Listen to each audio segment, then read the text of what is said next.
On September 3rd, Nannette and I packed up the Jeep and made the familiar drive back to Binghamton.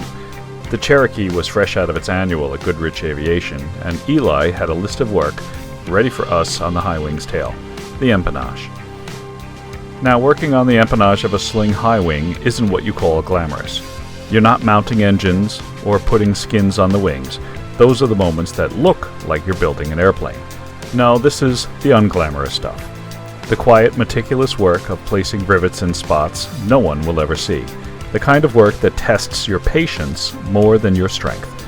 But here's the thing. It's the small, hidden rivets that hold everything together, the ones that make flight possible and keeps your rudder from falling off the plane. Once we got rolling, things just clicked. You know that feeling when the rhythm sets in, the tools, the teamwork, the task, all start working in harmony. That's what happened here.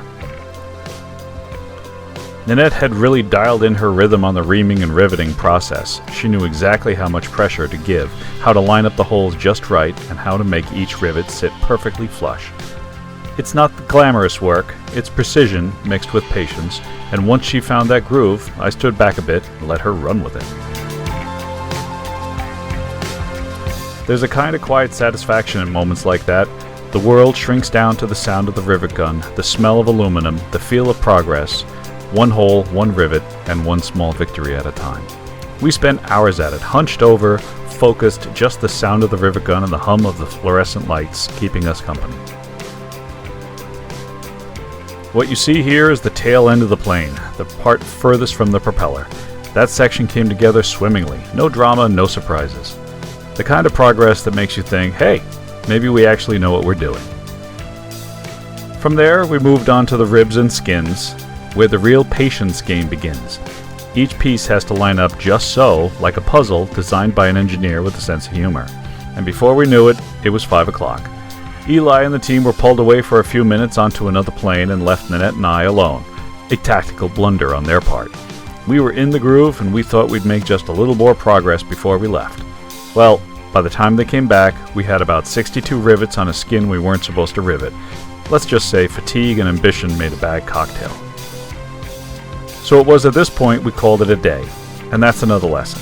No matter how excited you get, no matter how close you feel to the finish line for a task at hand, sometimes the smartest move is to stop, take a breath, and live to rivet another day. So both in our respective modes of transportation, Nannette drove the Jeep and I flew the Cherokee in the same direction of home. Two very different machines, both with their own kind of freedom. Hers rolling steadily down the highway, mine climbing skyward into the fading light. Same destination, different paths. Next time we'll be heading back up to Binghamton, this time to correctly put skins on the empennage and if we're lucky, attach it to the fuselage. Now that's going to be really exciting. Until next time, happy flying.